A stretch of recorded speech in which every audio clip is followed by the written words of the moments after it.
My whole house is my naked room. Let me tell you something else, Dale. My wife will tell you this. Outside's my naked room, too, because when it's dark and everybody that works here is in their houses, going out naked is high on my list. And I saw it. I finally got one hand. I got my right arm out, and I'm trying to use my right arm as a rudder so I wouldn't roll. I was, and I'm going out through there and just beat me to pieces. And we went across the creek. Oh. How'd you finally get out? I thought you were just going to be a long-haired, hippie-looking bull rider. Showed up with maybe some of your teeth, but not all of them.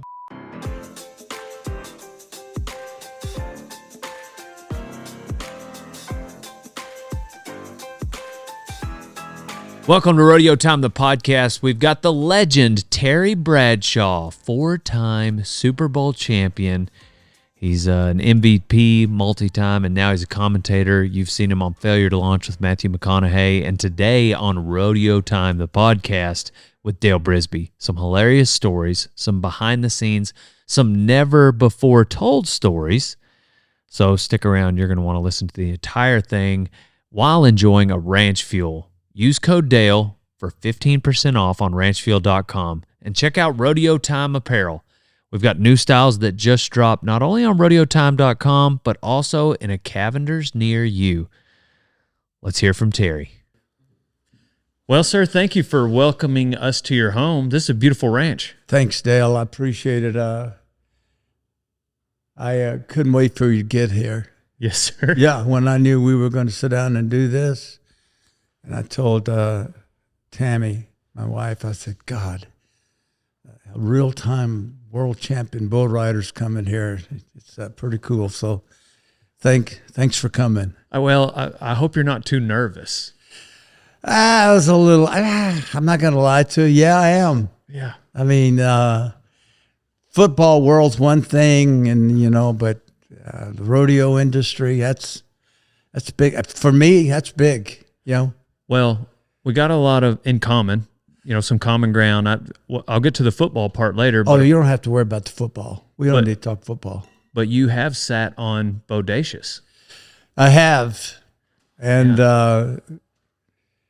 Fox was doing the big competition out in Vegas, a $500,000 deal for television.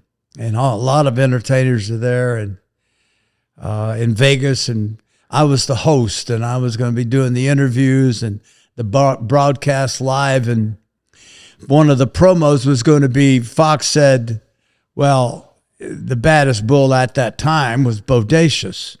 And I had been an investor in Bodacious. So I think I paid $5,000 for 2 breedings, maybe something like that. It's been a while. Anyway, so they sent me to Fort Worth at the rodeo, the stockyards where, and they had him put in a chute. And, I had all the proper apparel on.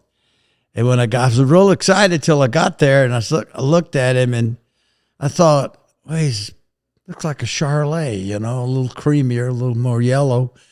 And I thought, well, look, he's just standing there. He's so sweet looking, and I'm rubbing on his butt, and he's just sitting there, and they got the cameras all set up and for stills and for the, the video. And they were there. The handlers were saying, okay, here's how we're going to do this. You'll slide on him. He'll tense up. You'll feel him get a little tense because he knows he's fixing to go to work. No, whoa. Hold it on that go to work part. What do you mean go to work? Well, he's in a chute. You're climbing on his back, so automatically he knows it's showtime. I went, whoa. Once again, whoa. When we say showtime, now you're not opening the gate because there'll be no showtime. Yeah. And they said, oh no, Mr. Bradshaw, we never do that. I was like, 'cause he'll kill me, right? That's what I thought. So I said, finally got the courage to sit on him. And he just kind of started leaning, man. And I'm like, what's he doing? They said, well, he's going to press you against the gates against the wall. I went, but how hard? Hey, this is pretty serious here. I mean, I was frightened. Yeah. Because first of all of those cowboys that were handling that bull were all Cowboy fans, Dallas Cowboys. And we had fortunately beat Dallas in 2 Super Bowls. And I just saw a little bit of getting even there. But it was cool. Got the pictures. I was so proud to know that I sat on him. And before I got off, I kind of leaned back. I got comfortable because I knew they weren't going to open the gate. And I got comfortable. I just reached back and accidentally slapped him on his butt, but maybe down a little over, popped him. And he, boom. And I went into the iron rail. Did you really? Yeah, and I caught the top of that thing, and I said, God, just think of this. The power. Just, yeah, man, it was pretty cool. I can't imagine. I mean, I can imagine. Yeah. I mean, yeah, because I'm the Did you world's- ever, yeah, well, yeah. Not, I rode his brother Dobacious, who was much ranker. I heard Dobacious was a bad mother. Mm-hmm. I mean, I can't believe you did that. Yeah, everybody turned Well, I him can down. believe you did it. Right. But you would be the only person. And I was. So, Yeah. And it's not on video, unfortunately. I know. Oh, yeah. Some of your best passes probably didn't get caught on film. No, because they were in practice. Right. Well, that's what Dobacious was. He was my practice bull. Yeah. Boy, he was. I heard he was. He was bad news. Oh, he was. Same colors as Dad. Oh, yeah. Yeah. Yeah. It looked more black and whitish. Also a little red. Had some tan and blue in there. Do you know? Will you be offended if I tell you that I had a bull named after me? No. Not after me. After I had a bourbon called Bradshaw bourbon, and this rodeo guy called and said, "Can we name a bull bourbon Bradshaw bourbon?" And I went, "Is he any good?" And they said, "Oh yeah." You know what he was? He was a spinner. Yeah. I thought you were going to say maybe they called him the Blonde Bomber. That'd be a good bull name. That would be a good bull name for a bodacious son, wouldn't it? That would be a good bull name. Yeah. You got to run it by Terry if anybody out there names him that. So. Yeah, I could make a little money on that, maybe. Yeah. $500 or something. Yeah, might as well. Need to. Yeah, Blonde Bomber. But yeah, because Bradshaw bourbon. And they retired him to stud. He was good. I'm not sure if he ever made the PBR. I think he was nominated but not voted, didn't get, but a good bull. It was kind of cool. Do you ever, have you ever done anything with bucking horses? No. Yeah. Now, I have ridden horses that bucked, Right. but I didn't know they were buckers. You weren't planning on it. No. Actually, I had a years ago, back in the 70s, I had bought a horse, and he was pretty green, but nobody told me he was green till I got on him.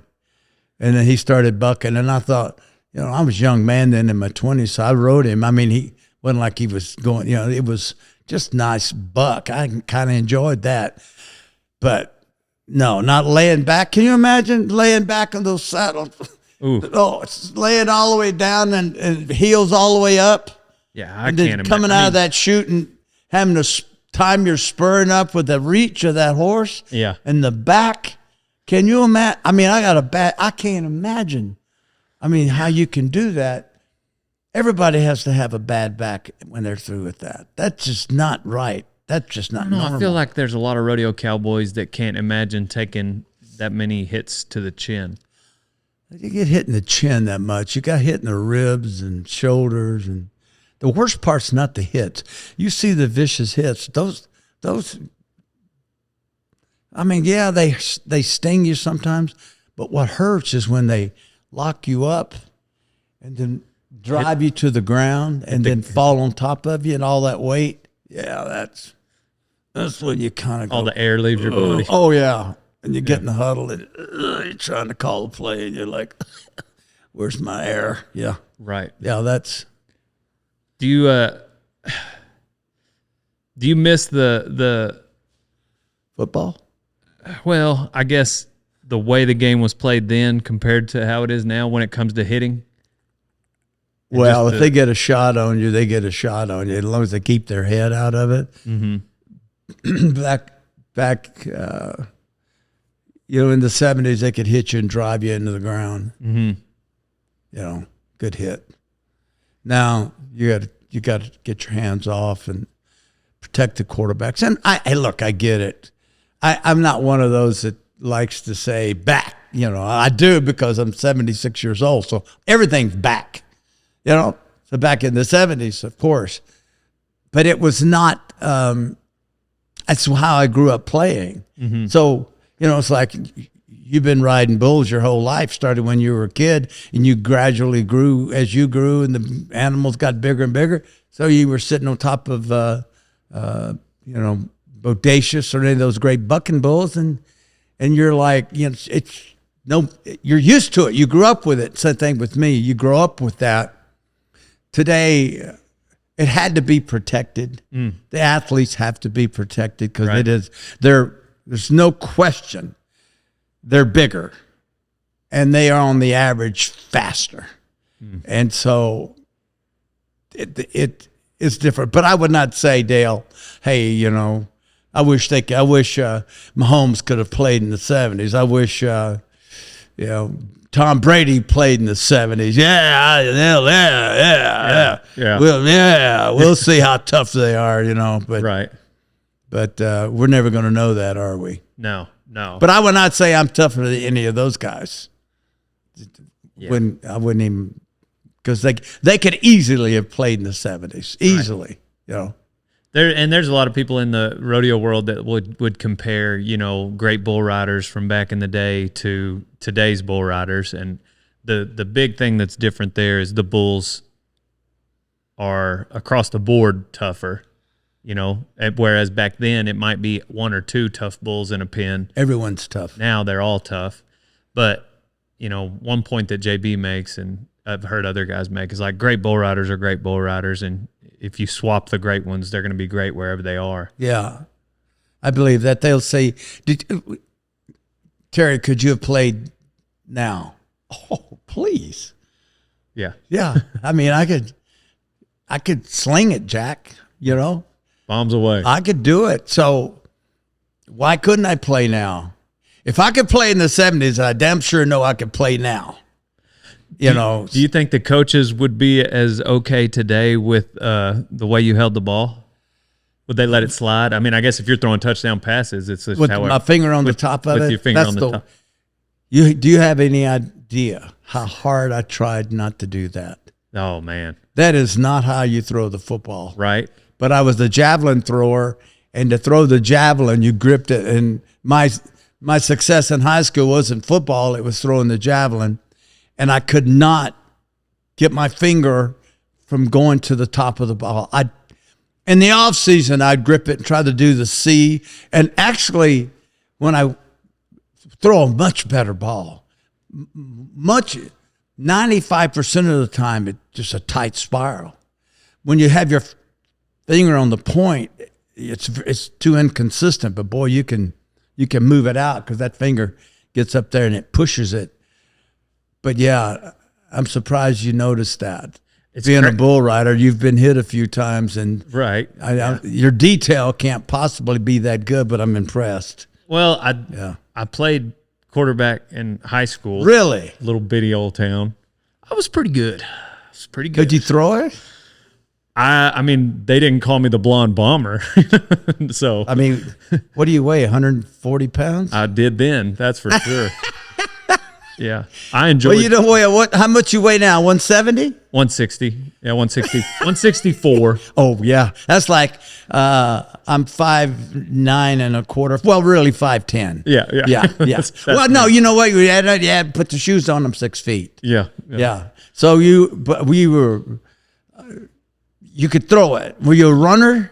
No, you couldn't have been a runner. No, we ran the veer, and then coach would let me, throw the ball every now and then.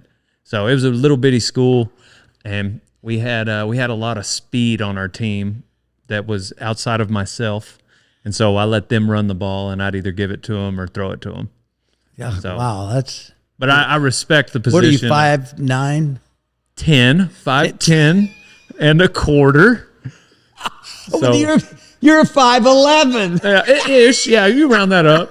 I wanted to play. You got to round it out, brother. I wanted to play college football so bad I could taste it, but rodeo kind of kept me from that. Where'd you go to school? I ended up going to A&M. Texas? Yes, sir. Did you graduate? A&M. I did. Good for you. Yeah. So. And your major was? I was an ag leadership major. Got it. With my undergrad, and then I was an ag education major with my master's. You got a master's? Yes, sir. I did not know that. Yeah, not very many people do actually. Yeah, well now they will now. They will now. I'm impressed. You know, my ranch manager, my stallion guy, my breeder, my trainer, went to Louisiana Tech where I went to school. Mm-hmm. All right. Yes, sir. And he got his master's. Yep. So I'm kind of proud to say, my man, you know, he's got his. Now you could also have a master's and a doctorate simply through experience and not necessarily pick, you know, the sheepskin. And then a lot of our employees here, we have 3 employees. I think Kate's over here. Kate, did you get a degree? Okay, there's Kate. Colton's will finish up at Oklahoma State this year. Nice. His girlfriend, Jackie, got her degree, finishing hers. Kristen got her degree.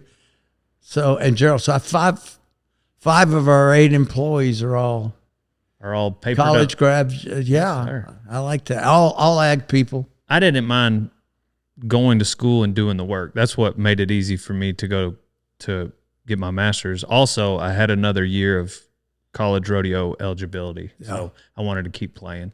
Yeah, keep rodeoing. We had one of our employees, a young lady, high schooler, just got a scholarship to McNeese State. And she's a rodeo. You bet. She's barrel racer. They were in our region. Yeah. There's some guys that. A&M. Have you seen? I know you have. You seen their facilities? Yes. And Bub. their women's the women's rodeo team at A&M always does good, outstanding. And didn't you say you had a friend that has a daughter or something going to run barrels at A&M? Anyway, maybe you didn't. I might have misunderstood. Who is that? Oh yeah. But it makes sense that she goes there because that women's rodeo. Shane, who's Shane? Yeah, hey, that's one of those. Oh yeah, I played ball with him. Yeah, and you go, nobody like that. Who's Shane, babe? Oh, the songwriter. Yeah. I drive your truck. Yeah, great songwriter. Yeah, so country singer good also. For you. Yeah. No, thank you. Yeah. I thought you were just going to be a long-haired, hippie-looking bull rider. Showed up with maybe some of your teeth, but not all of them. Probably couldn't spell cat if you spotted me to seeing the teeth. You know, talk like this, up there and over yonder way and stuff like that. Yep. Cat, you know what I'm saying? Yeah. Now I'm figuring out, now I got a whole do out. Now you, even with that long hair, that's your hair or is that clip-on? It is my real hair. It's mine. I got the receipt to prove it. Okay, and it's real hair from a human. So, but it's all attached naturally. It is now. It is now. Yeah. It takes 14 months to grow it. Oh, did you have plugs? May take you a little longer. No. You know, you had plugs. That's plugs. No, of course not. This is the real deal. This is all natural. It's a real wig. I got a friend that just had 2 years ago. He plugged it, you know, and I'm like, golly, that's amazing. Isn't it? And then I saw him the other day. I saw him Sunday, and he had his head burr cut. And I said, what's up with that? He said, I just had more plugs put in a week ago. Dang. You wouldn't even know it because I heard it was just a bloody mess and just painful as all get out, you know. My buddy. But you're right. If I did that, I'd have hair here and no hair on the side. My buddy, Cowboy Cerrone, had it done. Yeah. But it was overseas in like Turkey or something. and they were going to put him under, and he said he didn't want to be In put Turkey. under Yeah. in another country, Oh. so he stayed awake for it, and he said it was real painful. Yeah. Yeah. But he's got a full head of hair now. I don't know. You know what? I thought about it, but I think you see these women off camera here, they'd go, no, you wouldn't look good. Or you might look, no. That would be something for you to show up to commentate. And Oh, you've got a full head of hair. Hey, listen. Hey, Dale, let me tell you something now. I went off pipelining in college after my freshman year, and I let my hair grow. And I was seriously Like on an old snow rig? white hair, man. Outside in that sun, all bleached out, long. I pushed that. Man, I love my look. I look like a beach boy. When I got back to college, back in the 60s, no, boy, you gotta have a flat top, and you can't be going around like that. No leader of a football team is gonna look like that. So they made me cut it off. But I really thought I looked good. Yeah. I was reluctant to grow mine out for the longest. I liked it short, easy to clean, but long hair don't care, I guess. That's Why did you grow it long? Just because you got so good at bull riding, and you just didn't have time. have time. I mean, you had a lot of buckle bunnies, didn't you? Oh man, I can tell you're a good-looking guy. I mean, you're a nice-looking guy. I don't quite understand why you have sunglasses on inside here, but that's just part of the image. I got it. Yeah, I wish I could pull off what you're pulling off right now. But, yeah, I can see it. yeah. And they started going, Dale, oh, Dale, over here. Almost verbatim. Yeah, Almost verbatim. I feel like I'm back in college. yeah. Back at the rodeo. I can see that. Yeah. And then you started shaking it, and, when you got off the bull, or you threw your hat a lot, I know you did. Oh, every ride. Yeah, you got off through that hat and run your hands through that hair. Hey, I can see it, man. That's it. Yeah. God dog it. Hey, don't forget to check out at your local Cavender's or Boot Barn the new apparel that just dropped. That's right, Rodeo Time Apparel is live in person. Cavender's Boot Barn, also rodeotime.com. And right now we're giving away a Can-Am. Every t-shirt, every cap purchase on rodeotime.com is an entry to win my 2024 Can-Am Defender. It's a Lone Star 4-door, 4-wheel drive, JL audio. So thank you for Can-Am for that collaboration. Thank you to Rock and Roll Denim for these jeans, American Hat, Total Feeds, again, Ranch Fuel, last but not least, Mountain Ops. I'd like to thank all those sponsors for bringing you this podcast with Terry Bradshaw. Do you currently have a naked room? My whole house is my naked room. Let me tell you something else, Dale. My wife will tell you this. Outside's my naked room, too, because when it's dark and everybody that works here is in their houses, going out naked is high on my list. So when you... I don't pee in the house. I pee 90% outside. Amen to that. I'm just bringing that up Amen to for you that. to know. I don't do the other outside. I do go inside for that. I do both. But Yeah, I'm committed. you drop a deuce outside. I mean, there's nothing man. like... You better and have a dog around. You feel that cold tongue hit that butt. Yeah, that ain't good. There's That's nothing. wrong, Dale. That's just wrong, man. You can see, I mean, and the fresh air in the wintertime, Oh. it's the best. Yeah. You should give it a try. Don't knock it till you try it. Wintertime. Well, I go out in the wintertime. I got to make sure I got on my cowboy boots so my feet get cold. Yeah, no, yeah, you want to wear shoes while you're doing Yeah. it. So I guess I'm not completely naked, but I keep my hands in my pockets too. I don't ever, well, no, I can't. Well, yeah, I caught myself lying, didn't I? yeah. I always have pants on. I drop them down. Right. Okay. I have not made it outside in time, and when I haven't, I just finish and take them off and wash them. I got you. I mean, what are you going to do? It is what it is. But I do like fresh air. I seem to empty my bladder really much better than inside. Well, And plus, I got dogs following me around everywhere I go. We got 9 dogs, and I got 4 of them that love me. And everywhere I go, it's a conversation. What do you think, gang? They're sitting there looking at you, man. It kind of makes you all right, could you turn your head a little bit? I got some business here. Yeah. No privacy. None. You got dogs?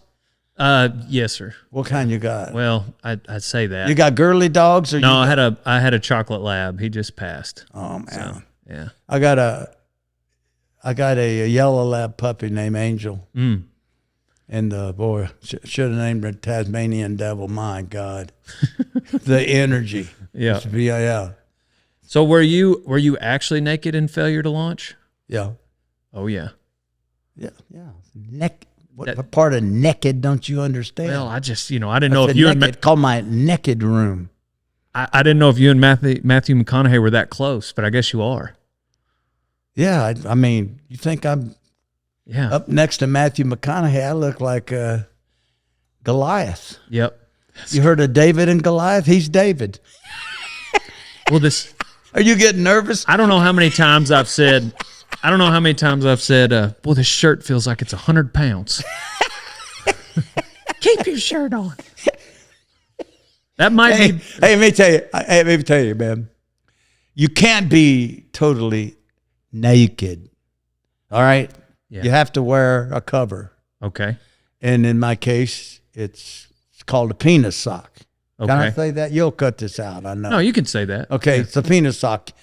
All right? And you just gather everything up, tie a little bow, and you matches your skin tone. And the embarrassing thing about a penis sock is that the wardrobe people, they don't know how big your penis is. And so they lay them out on your bed. When I went back to put my penis sock on, they lay them out. You ready? Large and medium and small. Now, the wardrobe ladies, they laid that out. And so I go, Tom Day, the director, this is where I'm shooting the scene with Matthew. Go put your, he asked me, you want to wear boxers? You want to go naked? I said, I want to go naked. This is the last movie I'm ever going to do. I didn't realize the movie was going to make me famous, So anyways, I go back to my trailer. I go into my bedroom to get my, what do you call it? Penis sock? Oh, no. Well, I was going to get that, but I got to have a coat on. What do you call it? Robe. Robe. I'm sorry, I was 76. Hey, let me tell you, man, how old are you? 37. 37. I'm 76. And the other day, you know what I asked my wife? This is what happens. I couldn't think of this animal name or what it was. I said, what's that animal in Africa with a long neck that eats out of the top of trees?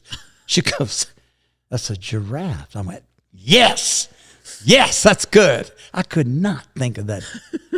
Anyway, back to the penis sock. Yeah, so you had a robe on. Yeah, I got the robe. Well, not yet. I'm naked. And I'm looking on the bed, small, medium, large. And I went, well, the wardrobe ladies, they laid that out, okay?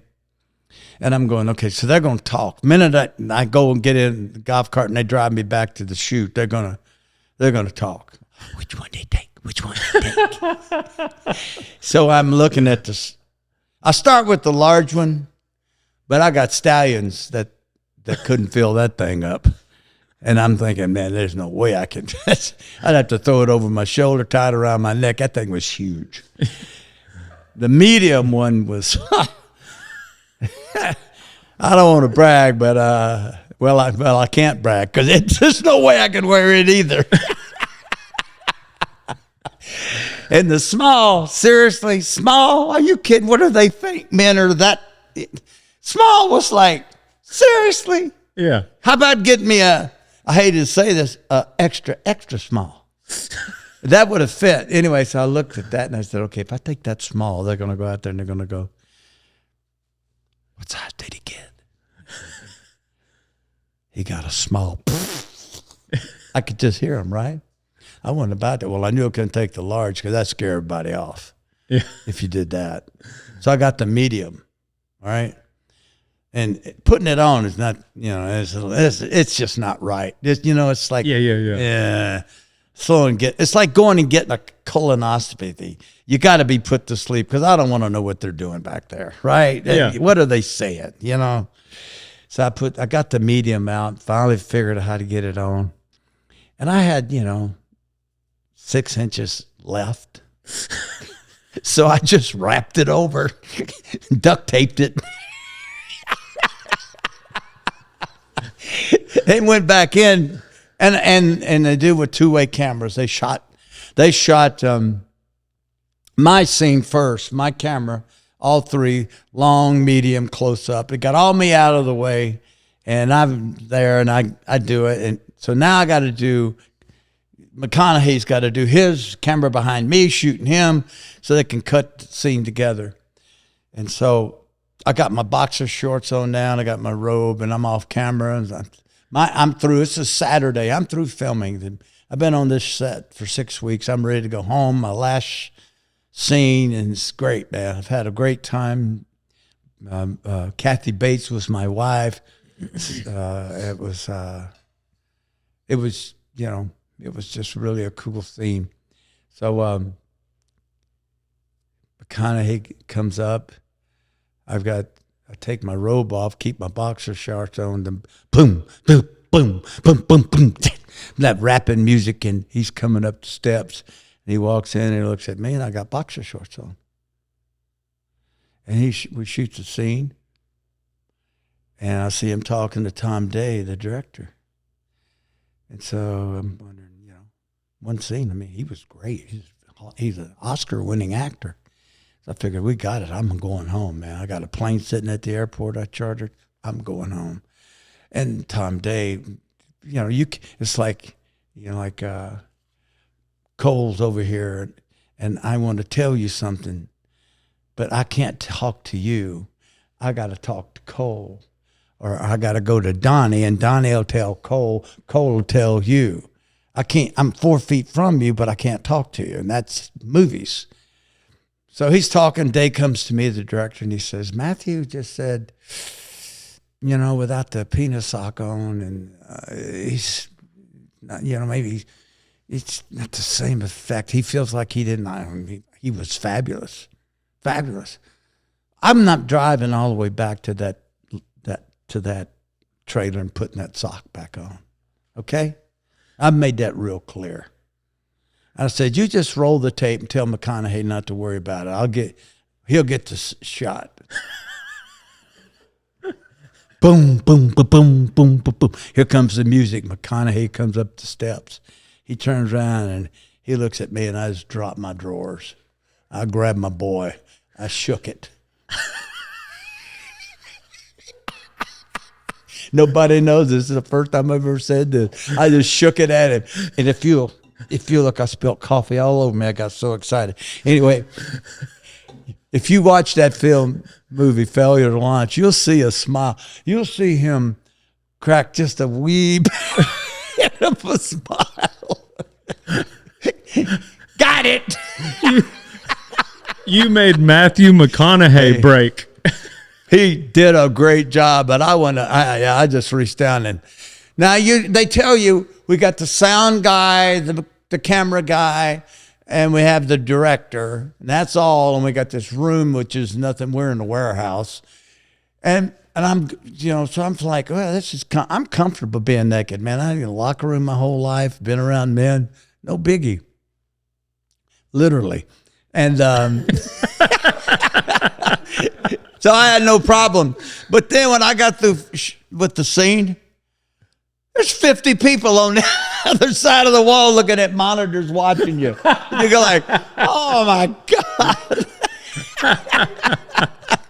You didn't see that coming. I did not see that coming. Oh, that's hilarious. Yeah. But you know what? I took my daughter to the premiere in New York. I had never seen it, so I didn't know what was going to happen. Right. And when that happened, that scene, and I turned around and my little white butt's being shown, my daughter, Rachel, goes, oh, Daddy. Oh, no. Daddy, how could you? I love that. If you can embarrass your girls, that's priceless. Oh, that's funny. It was funny. Golly. Yeah, I've not ever had a TV moment quite that intense. Yeah. I don't know that I'd want another one right now unless I lost about 60 pounds and got on steroids. Did you know at the time that was going to be your last one? It wasn't my last one. But you had said that. I don't like doing movies. Well, several reasons. Number one, I can't act. Number two, they're time consuming and they're boring.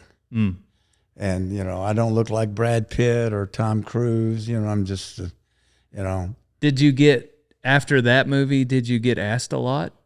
Yeah, I did. I turned down a movie with The Rock, where I was going to be a coach on the football team, filming in Boston. And my manager of 30-something years said, you don't want to be typecast as just football. Right. I passed on it. I wish I would have done it just to work with him. Then I did a movie in Canada for ABC. Then I did a movie with Owen Wilson in, what was that? Father Figures, which was a nice movie. And that was it. That's it. That's enough. Right. I did Hooper with Burt Reynolds, Cannonball Run with Burt Reynolds. Hey, that's, What was Bert like? great. You'd love Burt. As a matter of fact, if he were still around, I'd encourage you, and he would do it. Go sit down with him. He is fabulous. Dang. Yeah. That's cool to hear. Yeah. Hanging out with him is pretty cool. Were there other celebrities that were just really cool to be around that? I thought Lincoln was special Yeah. before he got shot.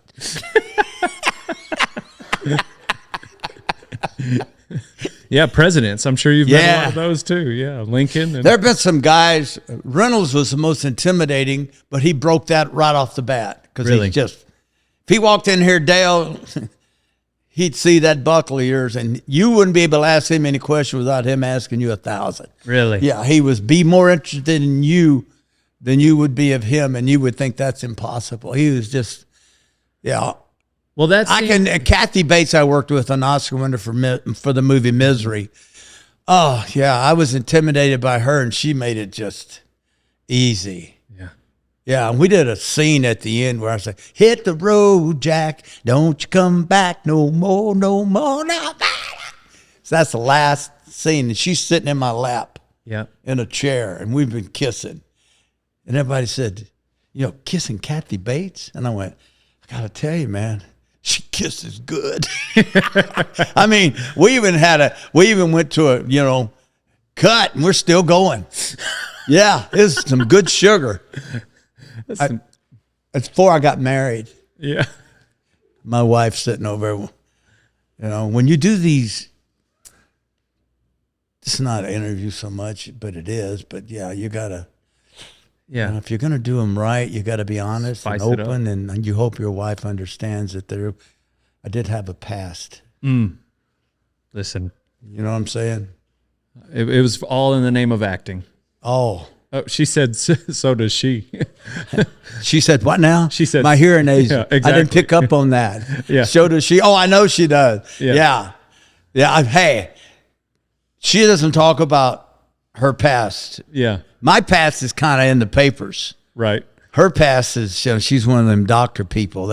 She hangs out with, yeah.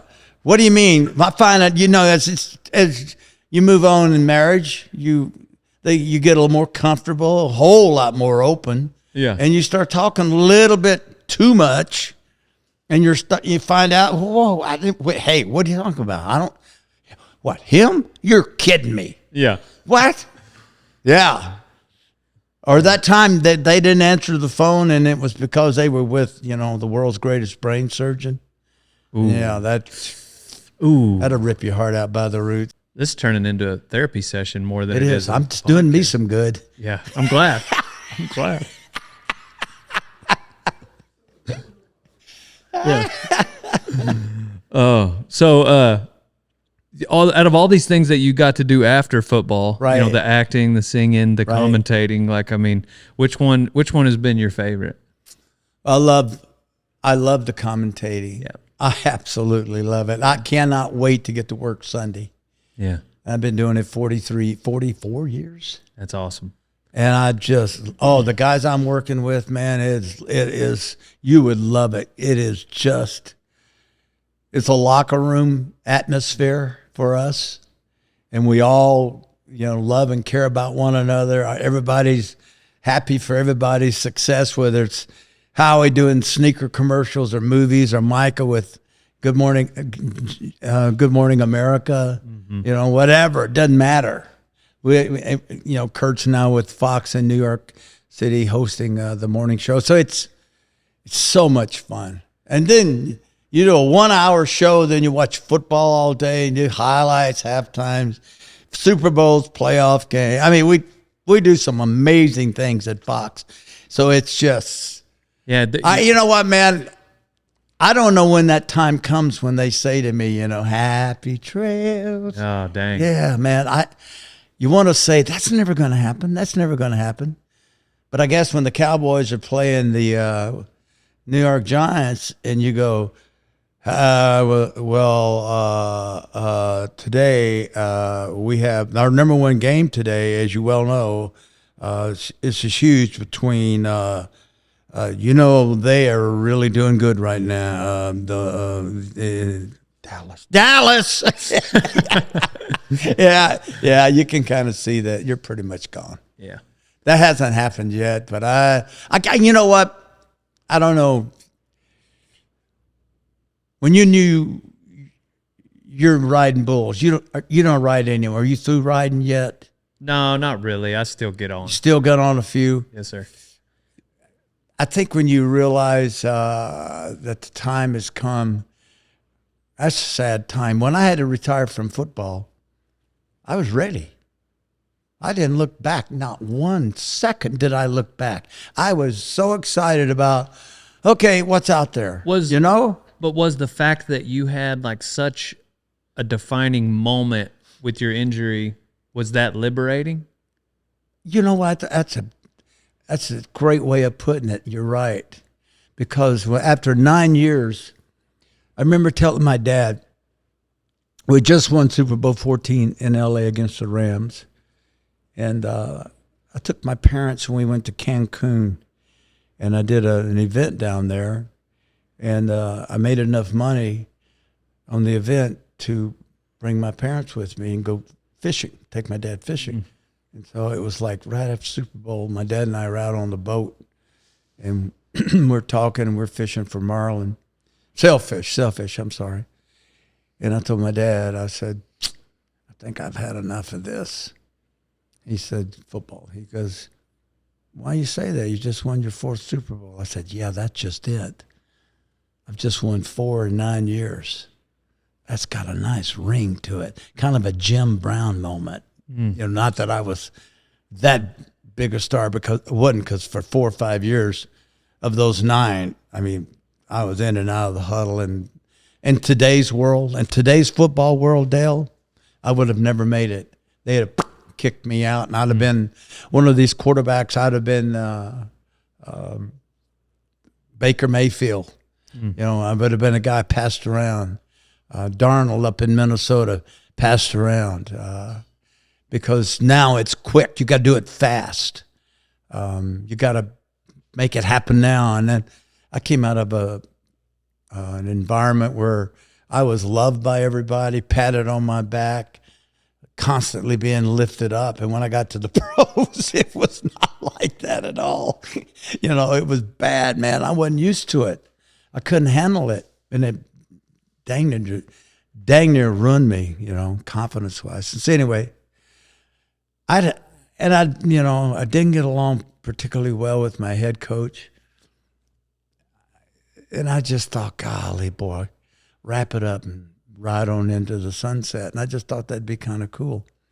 And actually, I did a TV movie for NBC with Mel Tillis, and I signed a 3-year contract guaranteed if the series had been picked up. And it didn't make it. It was terrible.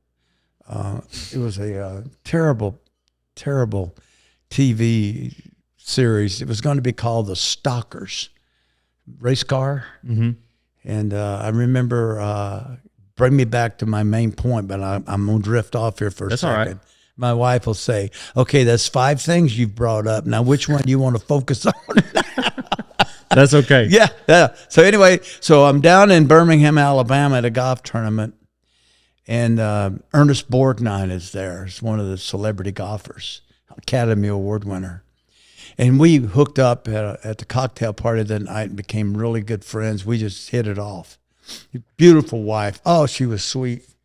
And so he says, hey, I've been reading, you've got your pilot's coming out tonight. I said, yeah. I hadn't seen it. I know it was like, he says, you mind if my wife and I come watch it with you? I went, I didn't have a suite. I was at a hotel room. I said, well, I just have a hotel room. He's Ernest Borgnine.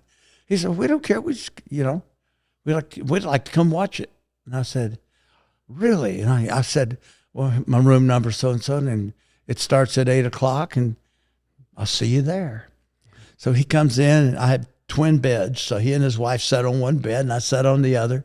And there we put the TV on, The Stalkers. Horrible. Beyond horrible. I mean, I hope nobody can even find a copy of it. Johnny Carson Productions which was NBC. Everybody said, Johnny Carson Productions. You know who the producer of it was? Albert Ruddy. You know who Albert Ruddy is? No, sir. He won an Oscar for The Godfather. He produced The Godfather. Wow. Johnny Carson Productions, Albert Ruddy, directed by Hal Needham. Hal Needham, Smokey and the Bandit, Cannonball, you go on and all those great action movies. It had success written it all over, except the two guys that were the key stars in it, neither one could act. The second thing is the plot was horrible. The sound didn't even match up to the collisions on it. It was just, oh God, embarrassing. So that didn't turn out. And so the show goes off. I'm embarrassed because I got Ernest Borgnine sitting on a bed next to me watching this horrible, horrible pilot. Yeah. And I know it's horrible. And bless his heart, he couldn't have been more gracious. And he's, hey, man, I can see the chemistry's there. They tweak this, they tweak it. Boy, he says, this thing's going to be really good. He said, I like the idea. He said, you ought to be proud. You guys ought to be proud of he was just going on and on. Phone rings. Ring and ring and ring. So I go back over to pick the phone up. Hello. And I hear this on the other end of the line. It's Mel Tillis. He can't talk. And I hear him trying to talk, but he can't get it out. So it's Mel Tillis. Finally he goes, can you hear him? Well, horse. It wouldn't have gone with the wind. I just fell out laughing. It was so bad. It wasn't gone with the wind. Now, if someone ever says, have you seen that pilot Tillis and Bradshaw shot? Tell them, man, I don't want to see that thing. It was so bad. I'm going to have to watch it now. Yeah, but anyway, that we shot, and that would have been a 3-year commitment for the time they wanted to shoot it. And I thought, boy, there's my out. Mm-hmm. And that didn't work. And so I'm back playing football. And I was scared that I didn't know what I was going to do. All right. I didn't know what I was going to do after football. Television, didn't know. I had no indications at all that I'd be involved in television. And I was trying to think, do I want to coach? I'd go back to tech and be a coach. I had a little piece of land outside of Shreveport. Do I want to, stay in the cattle business? And I figured if I could make $50,000 a year, I could make it. And I was trying to figure out how can I make $50,000, And I went back and played. 5 more years. Got hurt. Well, actually 3 more and got hurt. Got 2 more injured, but yeah. But so then when you did get hurt, yes, that it was a peaceful feeling of just that's. I'm sure the day of it was terrible. 20 minutes ago you asked me that, and we're just now getting back to it. But it was a wonderful relief because I knew that now I had to face my future. I had to step off with a leap of faith. I didn't know what was out there. You know, I owned my land. I owned my cattle. So I had no expenses. I had one employee. That's all. So I had started doing a little bit of speaking, making $800, $950. After our first Super Bowl victory over the Vikings, I had one engagement after that, and that was for Rexall Drug Company in Houston, Texas, to drive down there and sign autographed pictures all day, and they paid me $2,500. And I thought, $2,500? Are you kidding me? So that's all I made the entire off season. It's 25. Then I started selling used cars, new cars, used cars, fleet trucks. Sort of, odds and ends, But the speaking thing was fascinating to me. I enjoyed being on stage. I liked entertaining, and I liked storytelling, and I was trying to figure out how can I do this, and I really enjoyed that. So, but it wasn't that long before you started commentating, right? No, minute I retired, I never announced my retirement. I just didn't show up. I went to the spring. We had a gathering of the quarterbacks in the spring, and I had surgery on my elbow, missed the entire year, had actually torn the muscle the year before, and then I had torn the ulnar lateral ligament, and I needed Tommy John surgery. And I would have been the fourth Tommy John surgery. Wow. And the doctor, he said, we can do the surgery, which if we do, you'll be out a year. Okay? And I figured a year, that means I'll miss another year of football, which means there's no way that Chuck would have brought me back. So he said, we can lift weights and build the muscles around it, see if you can manage the pain. And so I managed the pain. So I did the weight thing, and I threw one pass, and I didn't throw any passes till I got there. I threw that ball and went, boy, dang, this hurts. And I just kind of backed up a little bit because all the quarterbacks are in line and the receivers, and I just kind of back up a little bit out on the practice field, and turned and jogged in.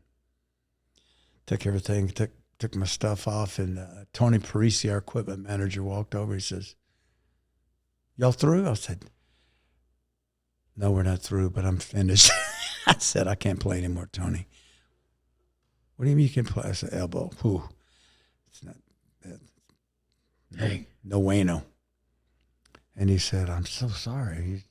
I said, yeah. So I packed my bags, and I went back to the equipment room to see if I could get my game helmet or shoulder pads, but I had to get permission from the Steelers to get all my stuff, which to this day, I don't have my helmet, my shoulder pads.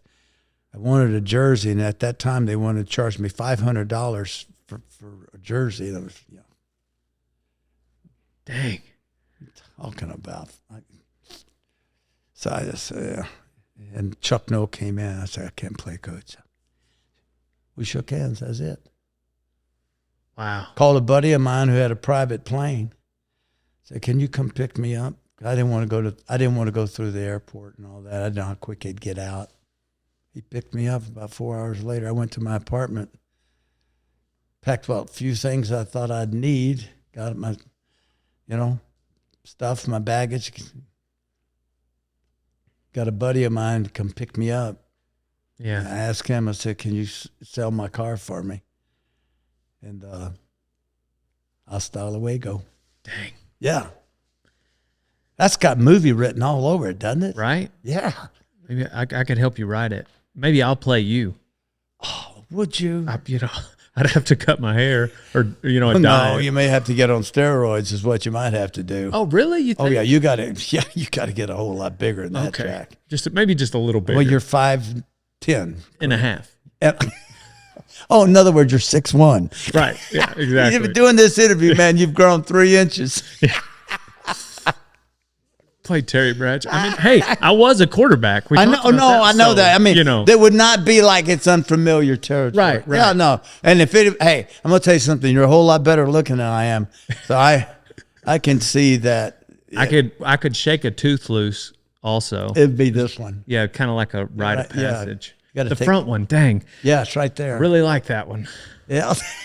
You might want. Well, I got another one missing over here. You just kind of had to have a tooth missing back in the 70s, though, right? Yeah, I guess I've seen. You can't be a quarterback, but I think missing a tooth and playing in Pittsburgh kind of gave me the macho Pittsburgh steel image, tough, rough guy. Right. Tooth missing. I will tell you a funny story. There was a guy named Bill Berge, linebacker for the Eagles, and so the doctors fit me with a flipper because sometimes when I'd call the plays, all the air would come through this tooth. So they made me I had a flipper, obviously, but I decided I'd wear it during the game, And so I'm up at the line of scrimmage, you're on like the 4-yard line, going in to score, trying to score. And I'm down under Webster, and I'm barking out signals. And when I flew this way, the flipper came out of my mouth and landed in the neutral zone between the center, the guard, and the tackle of the defense. Right dead in the center. And I'm like, okay, I'm going to go, Mike, hand me my flipper. Mullins, hand me my flipper. No, they couldn't hear me. The place is screaming and hollering. And I went, man, minute I snapped this ball, that flipper's history. And sure enough, Berge, the middle linebacker for the Eagles, he was laughing so hard. There it lay, right there. Oh, God, is that funny? Did you score? I don't remember. I just remember the flipper. Hey, Dale, we scored so many times. Come on. Yeah. I mean, really, son, you do know who you're talking to, right? Yeah, so I mean, what is wrong with you? You've been bucked off too much. Yeah, probably true. Yeah. Yeah. But I do have all my teeth. Yeah, and your hair. And my hair. Yeah. Now, what's with the sunglasses? Is that just your image? You got to wear those everywhere you go? I'm a man of mystery. And there's just what color are your eyes? Let me guess. Brown. No. I don't remember, to be honest. Yeah. You know how many years I was married to my beautiful wife before I realized she didn't have blue eyes? That wasn't good. Yeah. No. Man, and you're supposed to know everything about your wife. You're supposed to be one husband, wife, joined together. Oh. Yeah. Well, yeah. She's one day, what color are my eyes? I said, blue. Ooh, wrong answer. Ooh, not good. Not good. Or are you good at birthdays? You good at birthdays? Relatively. Oh. Yeah. Not me, Jack. I forget anniversaries, birthdays. But you're good with names. I mean, you remember Cole. He's pretty forgettable. No, I did not remember Cole. Nor did I remember Donnie. But after asking how many times? 3? Yeah, 3 times. Now I'm good with it. Yeah. But at least I ask. Yes. I want it to be known that I'm going to know who you are. Yep. There you go. Yeah. Were you raised in the church? I was Baptist. Baptist. What are you? Same. Baptist. Yes, sir. Are you like a Pentecostal? Are you No. Me either. Are you a screamer in church? No. Yeah. I'm pretty quiet. Bring it on, yeah, now. Yeah. No, yeah, I kind of. I get like this when I. Yeah. Hey, that's right. That's right. You know what you're talking about. They're lucky to get me to stand up during worship. Hey, man, one of the funniest things. Now, I love me some Jesus. All right. And when I mean, there's nothing like being. I'm a Christian, obviously. Yes, sir. No. And not a lot of people. And I'm a loudmouth, and I don't meet strangers. And my wife is quiet, and I'm loud. And I'm comfortable with no matter where I go or what I do. I'm comfortable, around people. But my uncle, who just passed away, sweet, sweet, sweet, shy. So we're going to First Baptist Church in Mansfield, Louisiana. Every Sunday, he and I sat together, back row. All right? And it was a theater-type auditorium, really cool place. Old, 70, 80-year-old First Baptist Church, man. Little bitty town. First Baptist Church. You got a First Baptist Church. You got a First Methodist Church. Right. You might have one Catholic, whatever they call their churches. Yep. And I don't know synagogue, not where I live. So anyway, Right. So Bobby was his name, standing next to me. And our preacher's charismatic boy.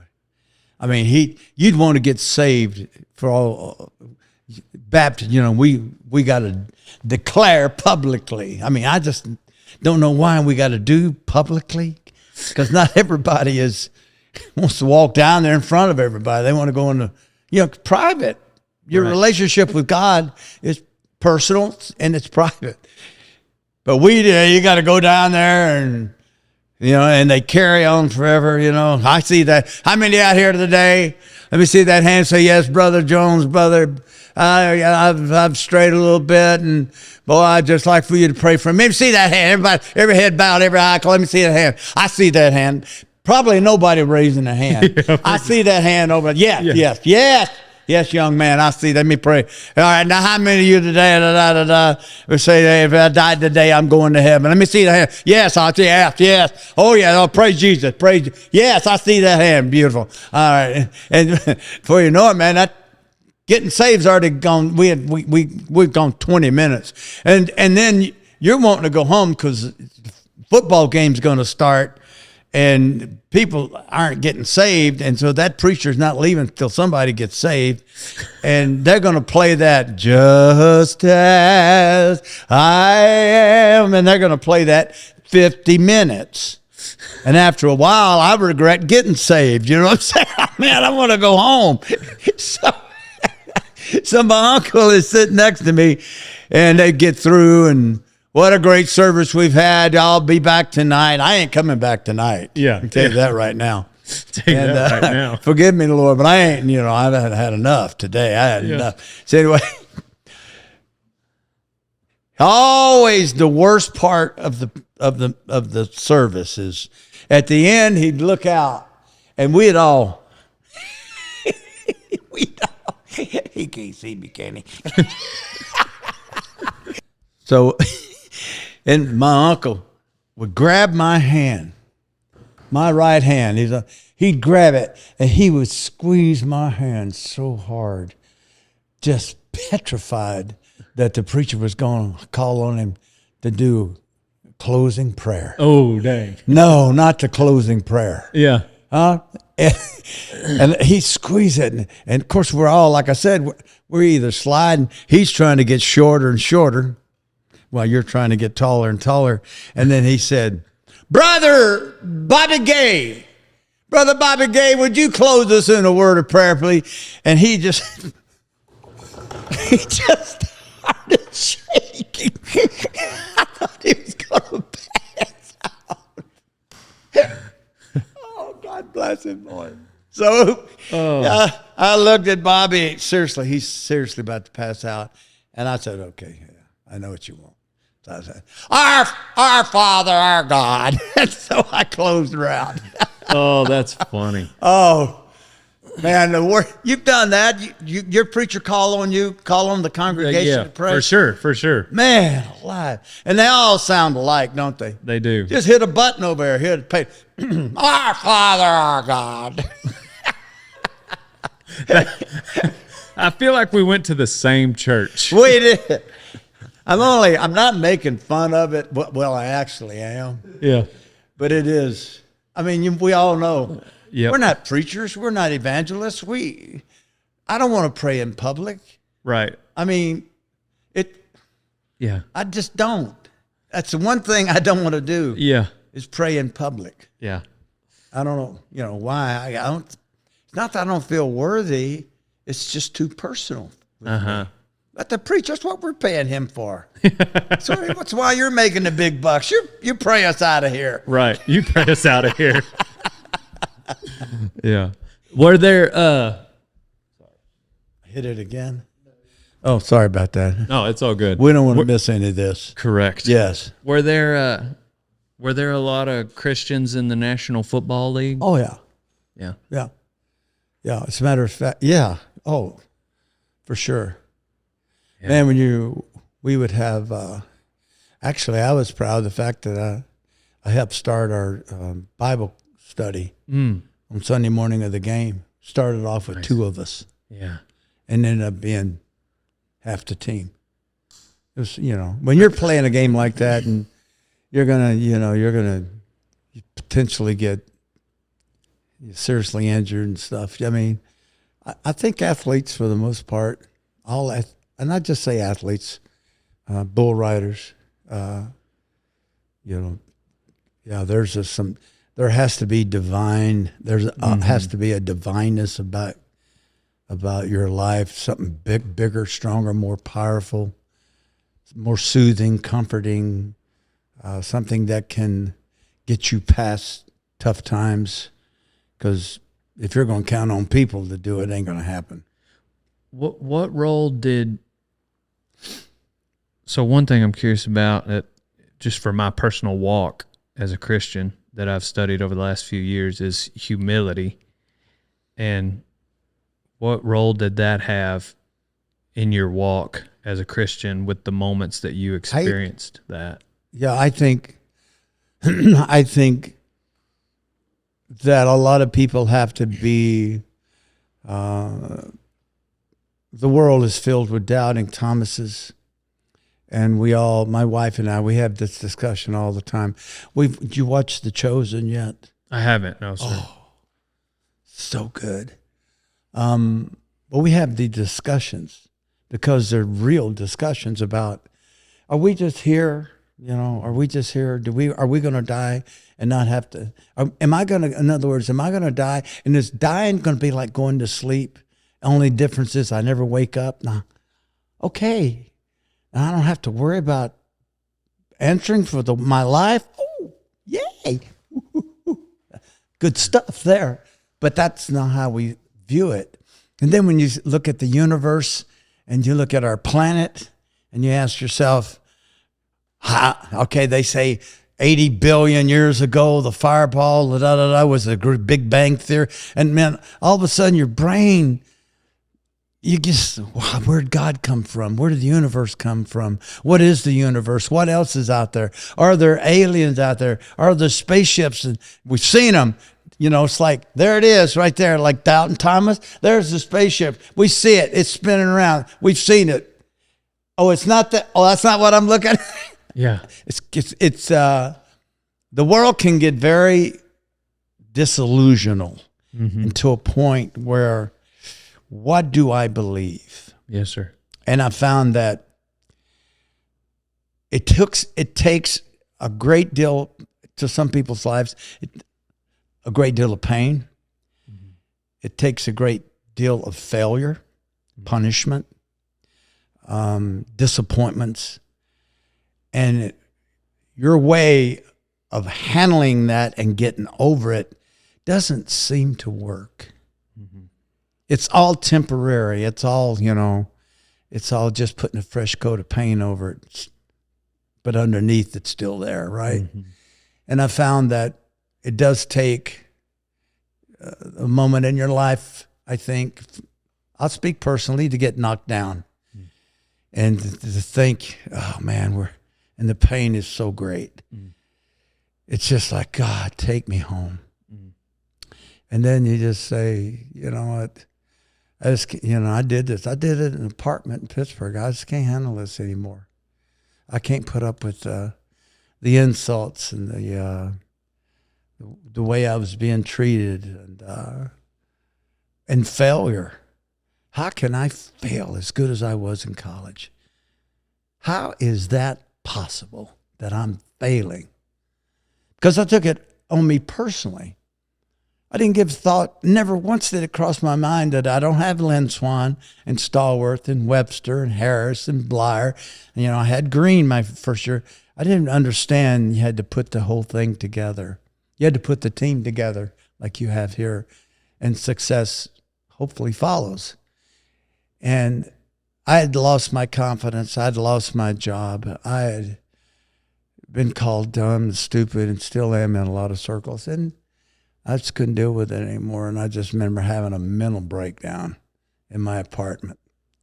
I remember it was a Monday night, and Monday Night Football was on, and I had it on, volume up, and I couldn't hear it. And I remember I just lost it. Dang. And then two things, this is going to sound strange. Two things happened. Number one, I got a coldness over me, a real spiritual peace. The Bible says to be still and listen, God will speak to you. A lot of people, they're not still. They're always on the move, and they're not letting God speak to them. And a lot of people just don't believe in God, plain and simple. But there's enough things that happen in all of our lives as Christians that we can look back and go, oh, that's when God talked to me. That's and it happens all the time. And I remember, number one, you get a peace that comes over you. All right, that's number one. That cold feeling, oh man, you're looking around and you realize this is the Holy Spirit. And then two, God knew what I needed. God knows everything about me, and I want to know a lot about Him. But I'm not gonna learn it on this physical earth, physical life. And the second thing was, was that God just said, "Hey man, I'm gonna make you tough. I'm gonna give you a strength, a peace in your head where nobody's gonna be able to touch you and hurt you." That's exactly what happened. I used the phrase, I got mean and nasty. But that was my protection. That was my wall. And my wife will tell you that, she saw the wall long before I admitted to her about the wall. What do you mean? I go, well, she saw it. And so I learned how to protect myself so I couldn't get hurt. I got my confidence back, and the peace I got from knowing that He loved me and He cared for me, and I felt it right there. I was already a Christian. I'd already been born again, as they say. And so that wasn't an issue. But it's like all of us, we start living our life. I still do it today. We did our devotional 3 days ago. It's been 3 days we haven't done our devotion. That's not my wife. That's my responsibility. I fall short, and I think about it every day. I just said, "Oh, I'm busy. Got to go through the barn. Oh, I'm busy. Got to go check on the cows. Oh, I'm busy. We'll see on the lake. Oh, I'm busy. We're building a house. Oh, I'm busy. Oh, now I'm tired." It's the end of the day. What are we having for dinner? What do you want to do? All right, so we push and we push and we push and we push and we push, and we push God further and further and further and further. And I'm a perfect good example of that. I mean, I'd like to say there's a nastiness about me that I'm not real proud of, but I think it's all because I've always, I don't want to be hurt. Yes, sir. I don't want to be hurt, and so there's an edge about me that my wife has. She broke that wall. She tore the wall down, and I keep trying sometimes to build it back up. I'm a clinically depressed human being, and so she knows that when the wall's going up, the depression is setting, and we diffuse it right off the bat. So a peace, a coolness, and a calmness, and a confidence that I got from the Christian that God gave me, that came when times were bad. Most people, we all, I don't know about your salvation, but most of us, it's normally in a time of, not when you're a young kid, And when you're young kids, you just, when you're 8 or 9, I got saved the first time when I was like 9 years old. Do, do, do, do, do, do, do. I love Jesus. Jesus loves me. This I singing those songs, run down. That pastor was Brother Buck Buchanan, 6'6", cigarette smoking preacher. First Baptist. Yeah, I got saved. Was that truly, the salvation that a mature salvation? God protects the children. So I got saved again. I went down and accepted Christ as my Savior again after my wife had filed for divorce, and I knew I was going to lose my 2 girls, and I was brokenhearted. And so, as Larry Gatlin said, sometimes we have to be knocked down to make us look upward. I was looking up from the bottom when the light finally shined on me. Yes, sir. And that's when it, So I've always had that understanding. And even to this day, is there ever a day that goes by that I don't think about dying? Ask my wife. She'll tell me, stop that. I can't stop talking about it. My dad died at 84. I'm 76. So I got, 8 years left? And she said, no. You're in much better shape than your dad, So, but you do that. You'll do that. All of you in here will do that. You will all have that. Yes, sir. That moment in your life as you mature as a man and your marriage and your kids are growing up where your salvation becomes questionable. You'll question it because if I really truly am a Christian, why am I such a, shithead? Yeah. Right? Yes, sir. So that's your constant struggle. So, and I'm happiest when I'm singing gospel songs. I sing gospel songs on my show. I'm a traveling, yes, or sir. I'm singing at home. I sing mostly, a lot of spiritual songs. And so it's, Did Phil play a role in your walk, Robertson? No, not at all. He wanted to shoot ducks and I wanted to play football. I transferred from Louisiana Tech because I beat him out and they wouldn't let me start. And I would just feel, well, I'm never going to get a fair shake here. There's no question I was a better quarterback. He's a better duck hunter and a better duck caller maker. But I'm this and he's that. I transferred to Florida State. I got down to Florida State. Tech was going to file a interference. I don't know what the call was. If I ended up going there, tampering charges. That's what it was. So the athletic director at Florida State said, "You got to go back. We can't sign you because of tampering charges." I didn't have any money. I had no money. I had just enough gas money to get to Tallahassee. So we just got through talking about Jesus. I stole Coke bottles all the way. Oh my God. Back then you could get a nickel for a Coke bottle. And I'd pull into these motels and go in and rob their Cokes out of their empty Coke bottles and take them and sell them to get gas money. And that's how I got back. Dang. I'm not proud of that, but it's a good story. Are you and him still buddies? No. I hadn't seen him in 40 years. I saw him one time 8 years ago, maybe, Tammy, about 8 years ago, when I went over to Ruston. I've seen him once. Seen his show, loved Duck Dynasty. You bet. Yeah. He's a preacher now, or somewhat, right? Bet. Yeah. Have you interviewed him? No, sir. Yeah. No, I think they have a Oh, they have podcast. their own? Yeah, where they talk about faith and whatnot. Yeah, he had some serious issues that I read his book, found out all about his problems, and he got his life straightened out. The beard and everything threw me off. Yeah. Duck Dynasty, I mean, what a great show for television. Right. Oh my gosh, yeah, it was good. Was Mean Joe Green that mean? Yes, yeah, oh, absolutely. Very mean. I saw him take the football in Denver, in Cleveland, stole the football because the center was holding him. So he just stole the football. First of all, he took his helmet off and like Samson with the jawbone of an ass started wiping out the offensive line for Cleveland. and everybody's backing up, and he stole the football, and the refs are trying to kick him out of the game, and he ran to the end zone, and he like ran 60, 70 yards with that football, threw it up into the stands. Everybody's trying. Then he went back after the Cleveland people, and I'm on the sideline standing next to Chuck, and I'm like, wow, this is something else here. Oh, yeah, Mean Joe Green. He's one of my dearest friends. I'm the only one that can call him Mean Joe Green. Nobody else can call him Mean Joe Green. Yeah, it's bad. Wait, Mean Joe Green. That says it all. Yeah, I just didn't know if it was maybe one of those, like no, they call the big guy tiny. Well, you saw the Coca-Cola commercial where he threw the jersey to the kid. Mm-hmm. One of the greatest commercials of all time was that commercial right there. But he is the sweetest guy in the world.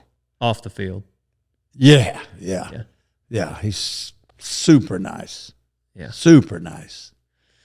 Because you got to be mean to some extent to play the game. You can't play during the game. You just look. It's gladiators. All of us have a all of us have a gladiator mentality. It's it's the kill or be killed. It's yes, sir. It's mental toughness. It's it's macho. It's all of that stuff. All that testosterone being pushed to the edge, man. Yes, sir. It's if you'd stood on the sideline during an NFL game, you'd go, oh, wow, gotta be kidding me. Right. And especially when they walk over those linemen or those guys come by, they're 6'6", 6'5". I mean, average. Ever listen to one of these offensive line coaches being interviewed? Training camp. Well, tell Coach Peterson, how's your offensive line, boys, this year? We're going to be 6'7" and average 347 pounds. 6'7", 347. Ooh. That's big, my That's friend. big. That's big. What did you say at the opening of the season that you were so excited for? You hadn't been this excited for football since. This year? Uh-huh. Since I learned my ABCs in the third grade? No, since your aunt. Oh, my. Since my aunt. That's all the guys on the set. Since my aunt taught me how to play spin the bottle.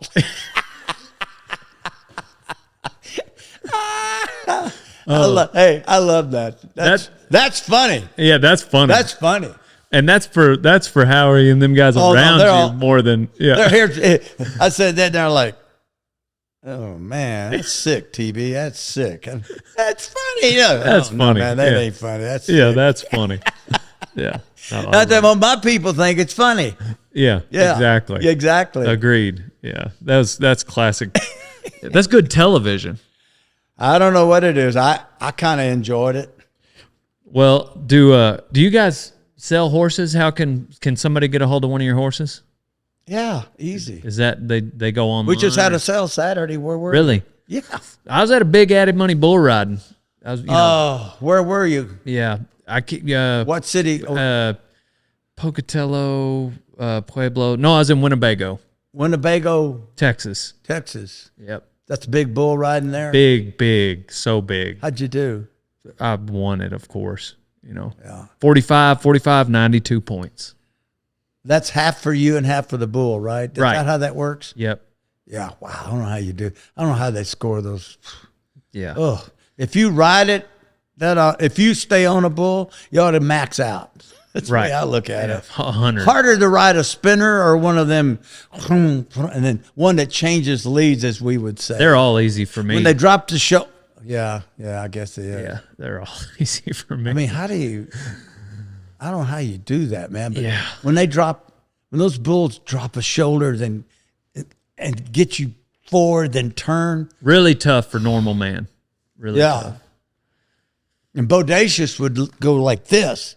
Yep. He'd get you tilted, come up with his head. Yep. Boom. And just, you're out, fall right. I don't know if he wasn't a manhunter on the ground. I don't think so. No. Who's the baddest bull out there today? Right now? Red Cloud, is there? Shoot, I don't even know right now. I'm not sure what's retired and what's still out there. Every time they get to the PBR finals, hardly anybody rides a bull. Have you noticed that? Correct. Those bulls are nasty, They're man. so bad. Yeah. Oh, and they get up in the air and twist and Roll and the rolling. That's when I was talking about shoulder. That's what I meant. Roll. Yeah, they when they roll roll. their shoulders and kind of get you that, and then cut and just slam you. Yeah. Then you get tied up. You ever been tied up? hung up. Yes, sir. Scary, isn't it? It's You're close to the bull, so he can't hurt you because you're. when you get hung up by a spur, that's the scariest. Oh, that's right. That's Yeah, right. that's the scariest. I mean, hanging up Have you at got all. So. you caught on the rope? Just not for very far, like from here to the corner of the room. You've been drugged, haven't you? By I've a been horse? drugged by a horse. I've been drugged probably 500-600 yards over Really? a creek twice. Wow. Yeah, broke that tooth, shattered my elbow, the burst of my elbow, broke 3 ribs, ripped my toes off my boots, my clothes, and got roped by my offensive tackle. Oh, dang. Yeah, wanted me to see his brand new roping horse. I saw him all right. Yeah. Brum, brum, brum, brum. Yeah. Yeah. Dang. Oh, frightening. I got drug around a round pen once, about a lap and a half. Oh, that is. I went into the locker room. I had just a gash, and my coach was like, "What happened?" I was like, "Oh, nothing there. Don't worry about that." What about, was it a solid wall? Wasn't a post wall? I mean, could you have gotten caught? I was on the inside, so I was okay. Okay. Yeah, I mean, I was still getting kicked, but I was You were getting kicked? just a little bit Oh, because my foot hung in the stirrup. But it wasn't That no is just 500 not yards. good. That's just not good. What were you hung to when you drove? He roped me. I was roped. Oh, He roped me and jerked me off of a fence. oh, Oh, and then he dallied and just drug got you? off and the horse took off. Oh, Oh, I thought you meant. drug. I thought you And meant. went out of the arena because the gate was open on the other end and took me out through the pasture early in the morning on that dewy grass. Went about, missed a telephone pole sitting out the middle that gave him power to his motorhome, trailer house. And I saw it. I finally got one hand. I got my right arm out, and I'm trying to use my right arm as a rudder so I wouldn't roll. I was, and I'm going out through there and just beat me to pieces. And we went across the creek. Oh, How'd you finally get out? the horse just got exhausted. Ooh. Yeah, the horse. And get this, and Jerry Mullins and John Cope came out and went to the horse. And I'm back there going,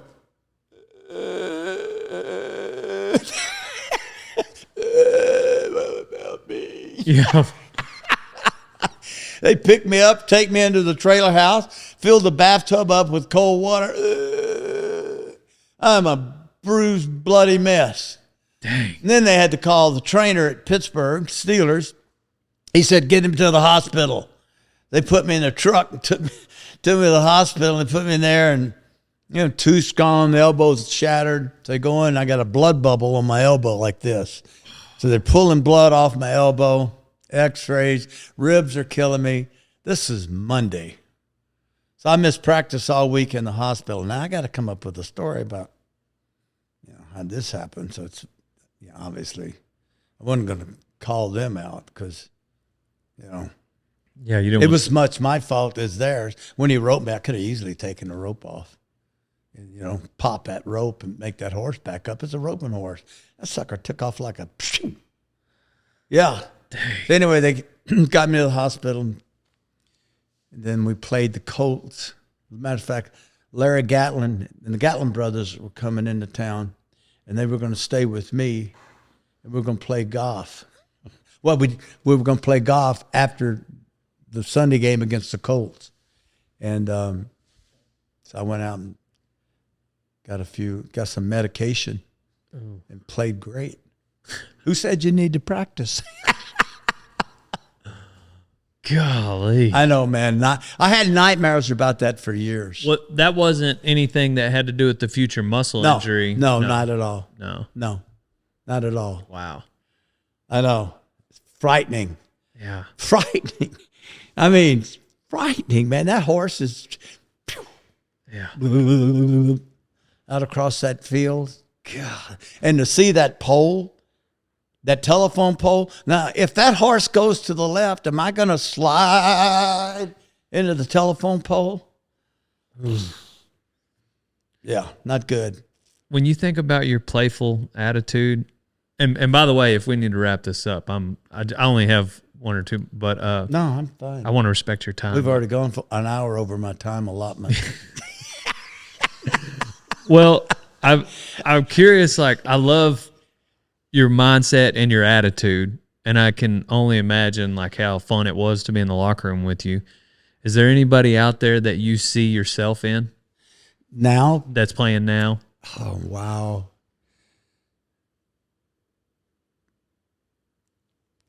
I was, Dale, it's so hard for me to compare because we didn't run these offenses. We ran, ours was, I think I averaged 19 passes a game for my career.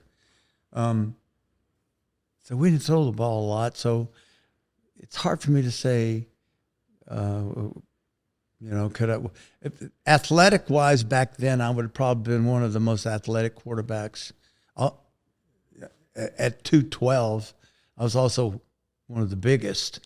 Now at 230, 240. But I would like to say part of my game is a little bit like the guy in Buffalo, Allen. I like the way he slings it all over the field. Allen would be probably, I had an arm strong like his. I would say Allen would be the one guy that pops in my mind. Who else, either whether they're playing now or or retired, has the same kind of playfulness attitude like you did? Brett Favre. Really? Easy. Matter of fact, we used to be compared to one another. Really? Yeah, playful, great sense of humor, cocky, confidence through the roof. Nothing, I wish I played with his kind of confidence, but yeah, Brett Favre, easily. There's nobody like him. And we don't, what, Dad, we're sitting here talking. I don't get to see these guys anymore. I'm in a studio, and we don't go out and do interviews anymore. We used to all the time. So I used to see these guys all the time. But I, to this day, have never met Allen, Tungavailoa. I haven't met Stafford 2 or 3 times. Love Matthew Stafford. Herbert, I don't know. I did meet the guy that played last night, Mahomes. I was gelding over here in the barn. It's a multiple world champion, and my wife named Mahomes because she's from Rogersville, Missouri, and so she's a Kansas City Chiefs fan. And so last night I stayed in the living room watching it. She went to I'm from Shreveport, right? So I stayed. I said, no, I'm gonna stay in here, and I smoked my cigar in there. She went and got in bed with her big old German Shepherd, and they watched the Chiefs from there. I brought her a helmet home signed by him one time. Oh, fun! Yeah, it's on her. Where is it? It's in the office where she can see it every day and touch it, and get inspired. Get inspired. Yeah. But I haven't met hardly any of these guys. Tom Brady. Yeah, I'm working with him now. Yep. Now that he's commentating. Yeah, he's doing a great job too. As I like to say, I am the original TB. But yeah, he's doing really good. Yeah. Another guy I really like, I love Aikman, Troy Aikman with the Cowboys, but the announcer, I love him. Fabulous. Yeah. Yeah. Man, that's neat.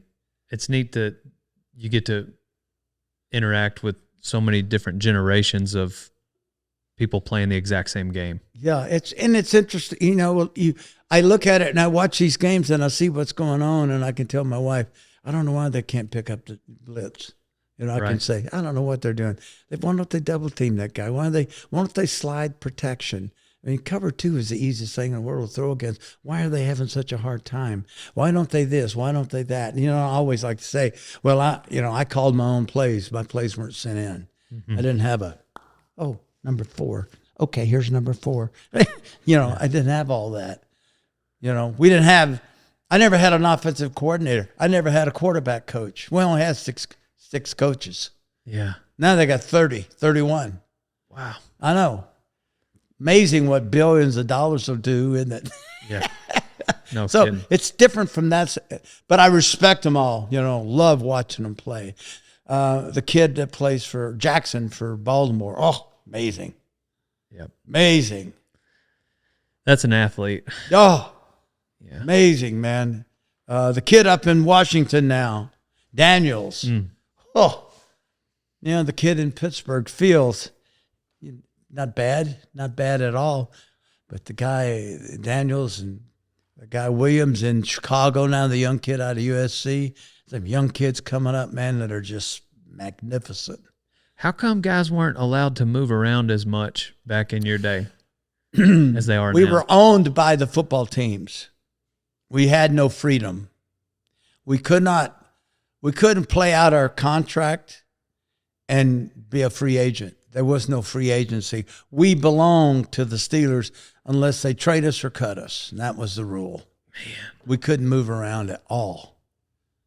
Wow. Yeah. So you were stuck. Right. Best thing to do is have a real bad year and have them cut you and go somewhere else. Wow. I know. But, now you have television. They're making over $12 billion a year, man. Yeah. Yeah. And 51% of that goes to the players, or 49% goes to the players. That's why the contracts are so. And then the PSLs, the licensing deals that the teams, they own all of that, all the parking, all the refreshments. A lot of money, man, in football. You can watch these bad teams that are on television now. Watch bad teams, packed. Stadiums are packed. They'll stay packed until their 12th, 13th game of the season, maybe 14th, and then fans will give up on them and say, "I'm gonna just stay home." But there's not any more $2,500 Puma deals, huh? You know about my Puma deal? Yeah. Super Bowl 10. That's the worst thing I ever did. Really? Let me tell you why. Because athletes are superstitious. I claim I'm not. I'm not superstitious. But when I sold my soul for Puma for $2,500 at Super Bowl 10, because I didn't have enough money to get my mom and dad and my aunt and my brothers down to the game. We didn't have any money. And the Puma people came along and said, "We'll give you $2,500 if you'll wear our shoes." I never wore Pumas in my life. I never wore them after that game. But for $2,500, I wore them in that game. And then goes out there and I'm warming up and I got my Pumas on. And it just wasn't right. I just felt like I was cheating on my wife. Dang. Just a bad moment. Just uncomfortable. Like Pumas. Oh, gosh, this is terrible. And in my head, I'm going, oh, man, I've sold Adidas out. I'm going to have a bad game. It plays with your mind, man. How many times you wear your chaps were made by somebody, but somebody comes and say, "Hey, man, Dale, Right. try my new pink and green chaps Yeah. with the little frill on them. We'll give you $500. And you put those on, you crawl on the back of Dog Dacious. Is that the name of the book? Yep. Pretty close enough. Yeah. And you get on back of him and you go, "There's no way I'm going to ride this bull because I sold out my soul for these chaps for $500. I get so tired of, people just chasing money. All I want to do is wear my American hat and drink my ranch fuel and Ranch Fuel might be the drive best. my Can-Am. That's the best energy drink I've ever had in my life. Thank you. Gosh, that stuff's good. Just the and there greatest. comes the greatest horses has ever seen right there. Dale, yeah. He's a Ranch Fuel guy. Oh, yeah. American hat. American make your hats? Yeah, they did when I'm riding in my Oh, when you're riding? Can-Am and Oh. feeding my total feeds. And, What kind of boots do you wear? and I wear handmade boots from. Well, of course you do. You're a superstar. And then rock and roll denim jeans. Oh, God, I can only imagine. Must be nice. Yeah. I got no endorsements. None. Zero. You None. could be sponsored by me. I'll give you a Rodeo Time T-shirt. Hey, have you had your shingle shot? I've not. Have I had my shingles shot? Shingles. Have you had shingles yet? I've not. I had them when I was 27 years. You better get your shingle shot. I'm going to tell you, bub, you won't be able to ride a bull for a month. Okay. Shingle shot. You go get you a shingle shot. I better do that. Yeah. Guys, we got to make a stop on the way home. Yeah. I need to. You go by CVS Pharmacy. Are they one of your sponsors?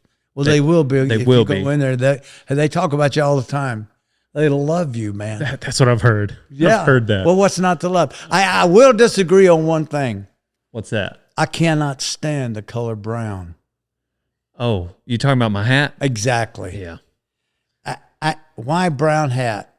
I just got to be different. I love black and white. I love a black hat.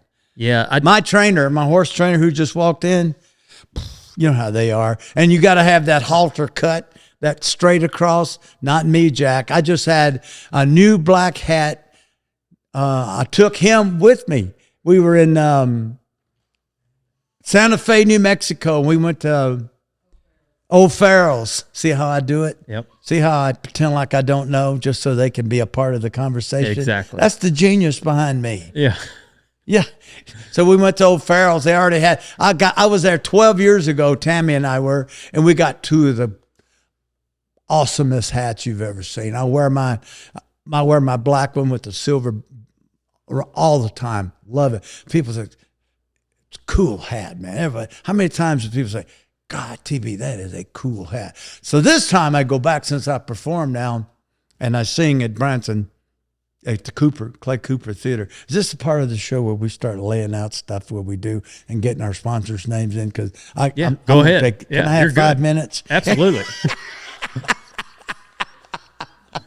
So when I go back, I said to my man at O'Farrell's, I don't want my hat straight up. Yeah.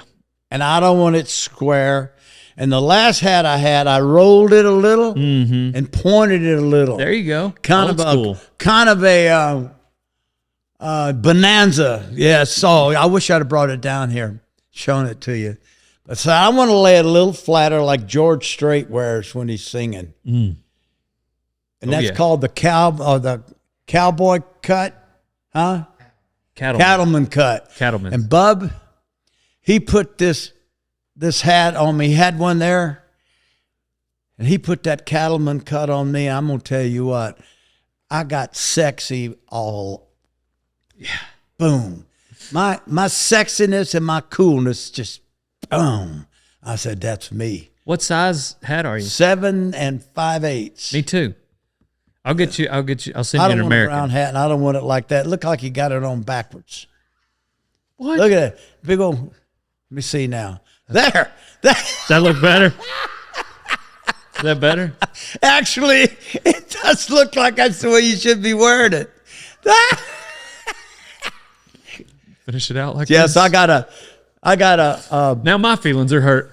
Great. No, I'm sorry. Anyway, I got a black hat and a white, off-white, and then got my wife, got her a new white hat, and yeah, this is amazing. And Gerald you got a white hat, didn't you? Yeah, So Taylor Sheridan says that he bought the 6s, right, 4 Yellowstone. 6s.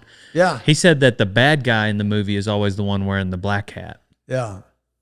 So that was just So when I go to the 6s, I wear my non-black hat because I don't want him to think I'm the bad guy. Who did we talk to on the phone? Was that Taylor? I was trying to get this. We had him on the phone a couple of years ago, maybe 3 years ago, 5 years ago. 5 years ago. There you go, man. Time flies. That's why you marry a young woman. There you go. Their brains are sharp while ours are dull. So I got Sheridan on the phone. You know what I'm trying to do? I'm trying to get on the show. I don't want to speak in line. I don't want any of that. I'm a horseman. I'm a cowboy. I just want to be out there. I want to ride one of the horses and go out to get the cattle up and just ride across the camera while they're doing their scenes. That's it. Yeah. Don't even pay me. You don't have to pay me. And he said, well, did he say he'd get back to us? Oh yeah. Well, if anybody tells you we'll work on that, here's what they're trying to say. I'm tired of talking to you. I don't want to hear about this discussion anymore. And I quietly and calmly want to Gotcha. hasta luego. So I've not heard from him. Although, see, if he'd go to Kevin Costner, Kevin would say, put him on the show, because Kevin and I are like, Tight. we met once. Yeah. Gotcha. We met once. I'm sure he remembers it. I'm a star. Of course, just like you. I'm not as big as you. Obviously, I don't have the buckle. Right. But I get a phone call and say, well, we'll work on that. okay, I'll get you. But one. I'm doing the championship game between the Cowboys and the 49ers, and I get a call that morning in my room before we head out it's Kevin Costner. Hey, Terry, I'm in town, and I hate about it.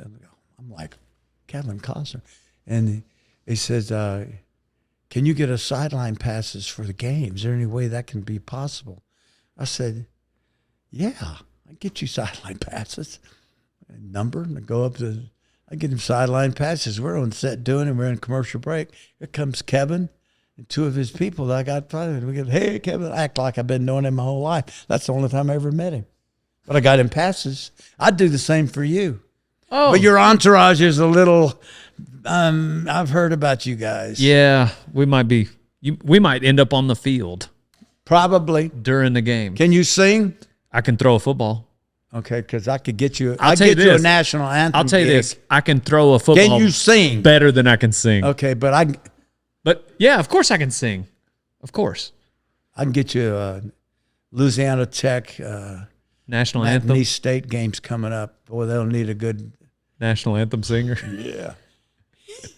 That'd be rough. I've got a pretty rough singing career. So you said career, so it has been part of your life. I was on one Cody Johnson song. I love Cody Johnson. Yep. What'd you do? It's a song called Cowboy Scale from 1 to 10. And look that up. And I've got a, but it's more of a talking part in Not the a singing song. part.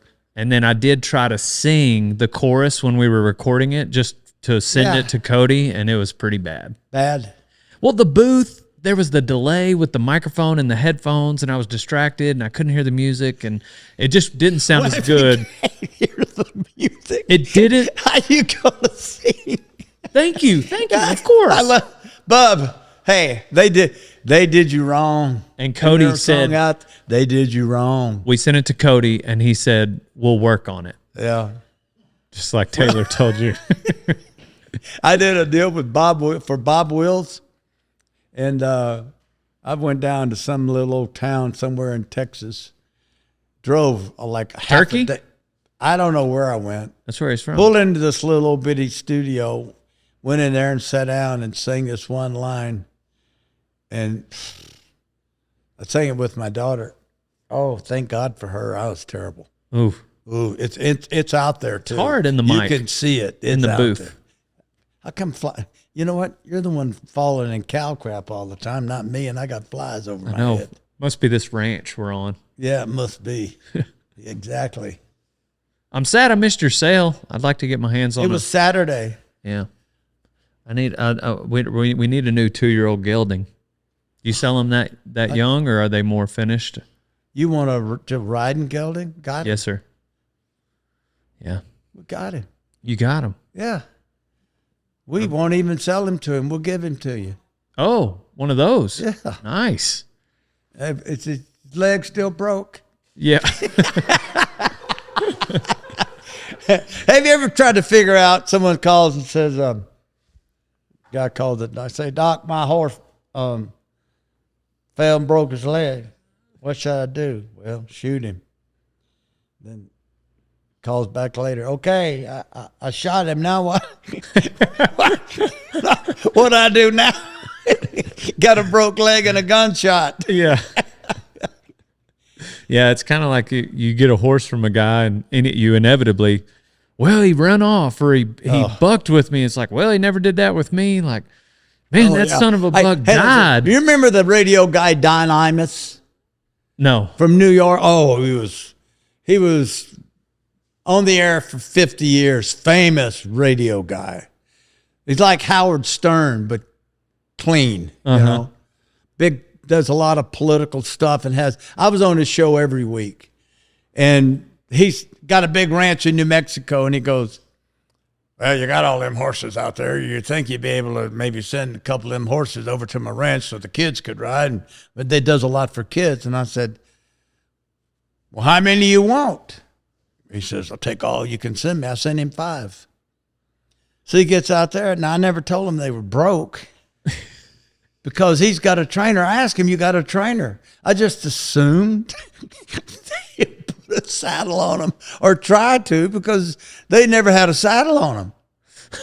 So they get a saddle on, and that idiot saddled him on concrete, got on him, sent him off, broke his arm.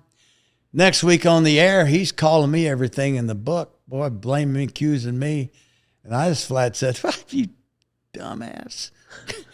First of all, you never saddle a horse on concrete, especially a horse you don't know anything about. Even if you did, you wouldn't saddle them on concrete.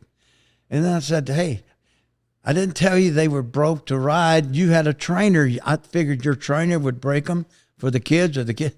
Send him 5 horses. He said, don't ever send me any more. And I said, don't worry about it. I won't. Yeah. Deal. Yeah. We got a horse for you. Yeah. We have a horse. We'll get you a horse. Yeah. You're going to have him broke and trained to do whatever. What do you want to do with him? Just ride him? Yes, sir. Ranch. Oh, yeah. Yeah. Easy. Yeah. We'll get you a horse. No, that's what that guy said. It's like, hey, bucked. God, well, he never did that with me. He ran off. He never did that. This horse died. Well, he never did that with me. So, hey, you want to hear a funny horse story?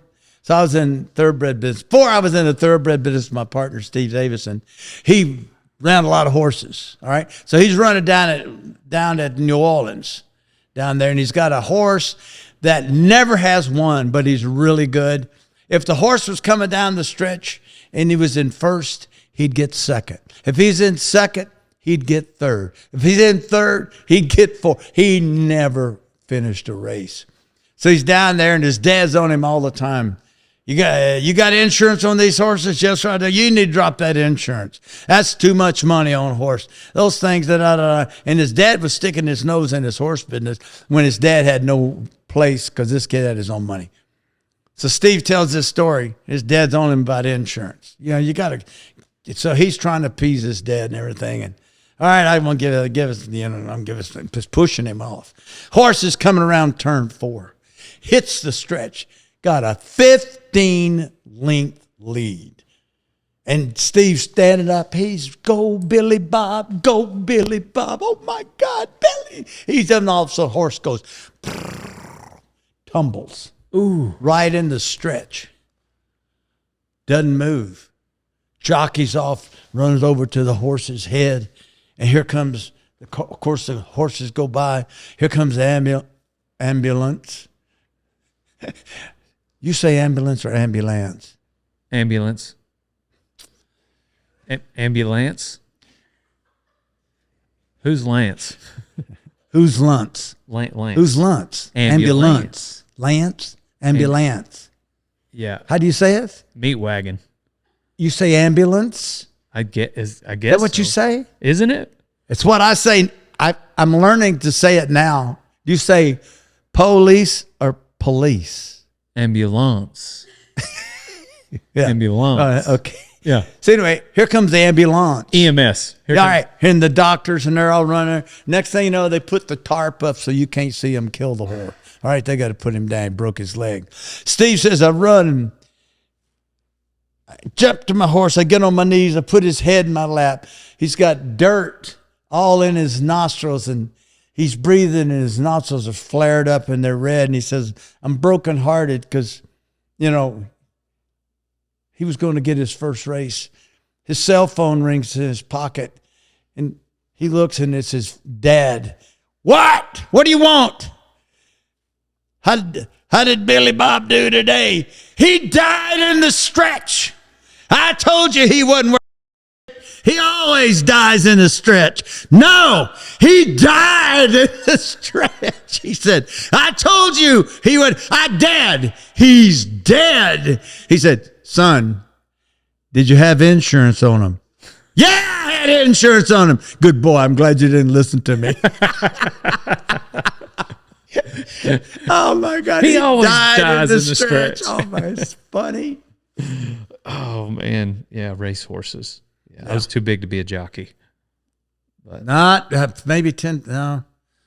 I'm a large man. I'm What are you, 5'11"? yeah, about 5, maybe a little over. A little over. Yeah. I was 1A football, so 1A? yeah. 6-man? I also played 6-man? No, 11-man. Oh, you were 11 Yeah. man? I also played linebacker though. That's how small a team we were. Wow. Yeah, both ways. You couldn't have played middle. No, I was Outside? Yeah. Did you blitz? Did you go after him or did you I tried. zone? I tried. I gave it a good Did you? A for effort. I bet you were sore because you were riding those bulls before you went out. Ugh, I don't know Yes. how you did that. Yeah, I man. did get in trouble for rodeoing while I was playing football. Yeah. Yeah. I can see that. I never got drugged behind a horse. Yeah, you don't want that. Yeah. No, that's not good. Yeah. Well, you want to finish this up? It's been a blessing. Thank you so much for having me. Thanks for coming. Yes, sir. Don't do it again. Next time you come, I'll bring a trailer. I'll have your horse. You'll be here quicker than you realize. I'll get you a horse. I'm here for it. You know who I'm thinking of automatically? You want a 2-year-old? Is that what you said? I think, yes, sir. That way we could start training right away. How about the one we gave the kid who passed on him? He's a yearling, but it'd be a 2-year-old. January. We can. Beautiful. Yeah. I'll take He's y'all. Palomino, light, almost white looking. Oh, that's perfect. I love it. Beautiful. I'll call him the blonde bomber. There you go.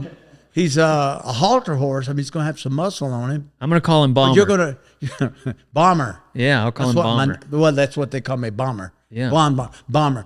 A little muscle's okay. I knew that's what they called you. That's why I wanted to call him that. Oh, just okay. so we're, Bomber. Yeah. Oh.